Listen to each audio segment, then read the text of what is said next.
One of the more common methods of data collection in education and the social sciences is the use of interviews.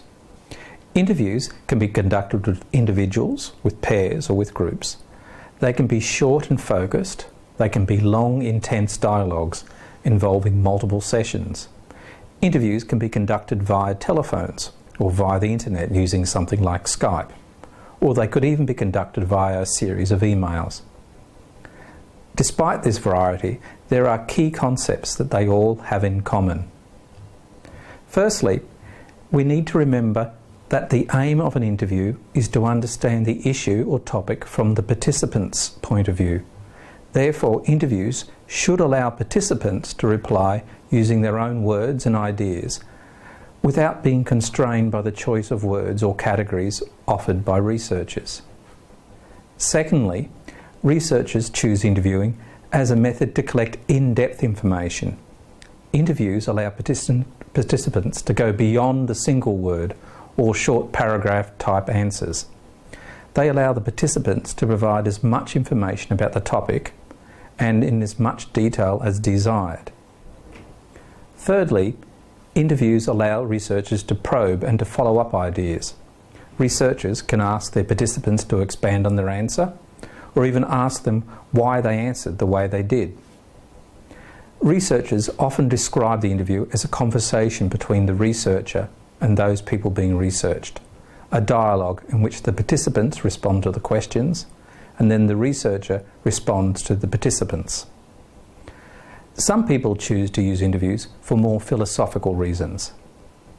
Their choice is linked to their understanding of the world and the research paradigm in which they work. Because we live in a social world and information is a social construct, they believe a collection method that allows the social nature of life to emerge should be used. Sometimes researchers choose to use interview simply because the population is small. Providing percentages and mean scores for small groups is not really helpful and in some cases misleading. Therefore, interviews are far more appropriate. Finally, some people choose to interview because of their fear of other methods, such as questionnaires and statistical analysis techniques. Unfortunately, at master's level, this is not good enough. It is important to make sure your collection methods link to your design, which then in turn link to your research question. However, regardless of what your motivation and aim is, it is important to remember a few assumptions about interviewing. For instance, interviewing is a very subjective process. Interviews are about people's attitudes, opinions and experiences, and it is about your interpretations of those experiences. Secondly, interviews assume the participants are the experts on your topic, and that is why you're interviewing them. This has implications on the relationship between you and your participants. For instance, some people consider their participants to be co-researchers and part of the research team. And thirdly, you bring your own values, history and experiences into any situation. This will influence your choice of questions, the way your respondents respond to you, and the way you interpret their responses. We tend to think of three types of interviews. They can be structured, semi-structured and unstructured, although in reality this is really a continuum rather than discrete categories or types. The structured interview is when you ask the same set of questions to all your participants.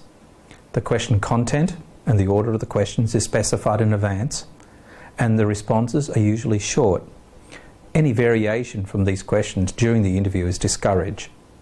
This approach facilitates faster interviews that can be easily analysed and compared. You usually choose to use a structured approach when there is a desire to compare the information from each interview or groups of interviewees. For instance, you may be exploring leadership in schools, so you interview some teachers, the head teacher and the deputy heads of the school, and some school governors. A reasonably tight interview structure is needed to ensure you have specific points of comparison. Researchers, using a structured approach, create an interview schedule for the interviews. Generally, this is a list of questions derived from some theory or from the literature, or from known points of differences in your participants. While it is okay to create questions that you may personally feel that are useful, it is more important to make sure your questions are informed or derived from the literature. Basically, you need to be able to justify each of your questions. In education research, you are more likely to adopt a semi-structured approach. In this style of interviewing, you create a list of fairly specific topics and issues to be covered. We call this the interview guide. However, you decide the order and wording of the questions during the course of the interview. Furthermore, you may follow up interesting responses not included in the guide.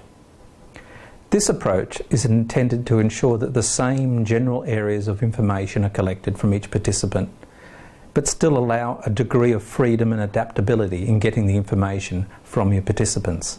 To create an interview guide, I usually identify the main research question, then brainstorm 5 or so areas of interest. This should come from your reading or knowledge of the area. I then write each idea on a separate piece of paper and develop 3 or 4 specific open-ended questions to help explore each of these ideas. I then craft them into a logical sequence, but remember there is no need to ask them in that order, and some may just serve to be prompt during the interview. The unstructured or conversational interview is used in research where there is very little known about a topic or issue. In one sense, the research is creating theory or knowledge about that topic. There is usually no predetermination of questions, and they are asked as they arise.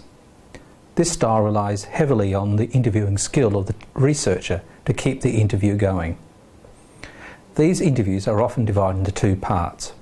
In the first part, you ask a single initial question designed to get the participant talking about their experiences. For example, if I was interested in how teachers use technology, I would begin with, "I'd like you to tell me about your experience with the technology in your teaching, all the events and experiences that are important for you." During this section, I would take notes about the key ideas they mention. My only interaction would be to keep them talking, and maybe by asking them to think of more examples. In the second part of the interview, I would return to each of the experiences in turn and ask them to elaborate on it. No new points are to be raised, and I would only elaborate the points raised in the first section. As you can imagine, the less structured an interview becomes, the more reliant the interview becomes on our questioning skill. There are several types of questions that can be used to help our interviewing. For example, probes. Probes are used to deepen the response to a question. They can be a follow-up question, such as, "When did that happen?" or "What else was involved?" Or they can be an elaboration question, such as, "Can you tell me more about that?" or "Would you elaborate on that for me?" Paraphrasing means repeating back to the participant your interpretation of what they said. And they are used to see if you are understanding them correctly or to encourage deeper conversation.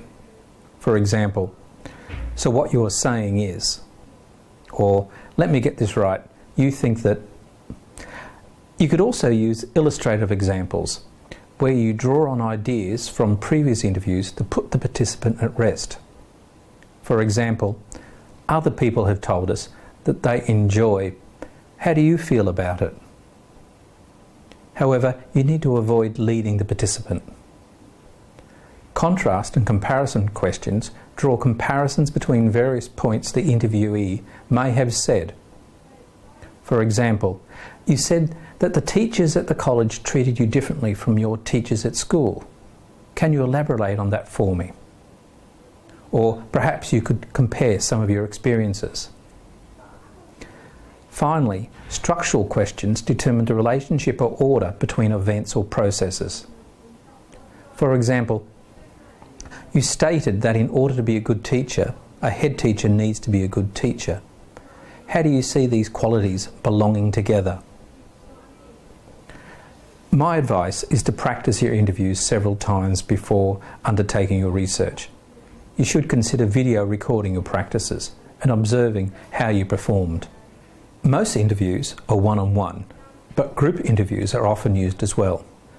The main purpose of a group interview is to get collective views on a certain topic of interest from a group of people who are known to have had certain experiences.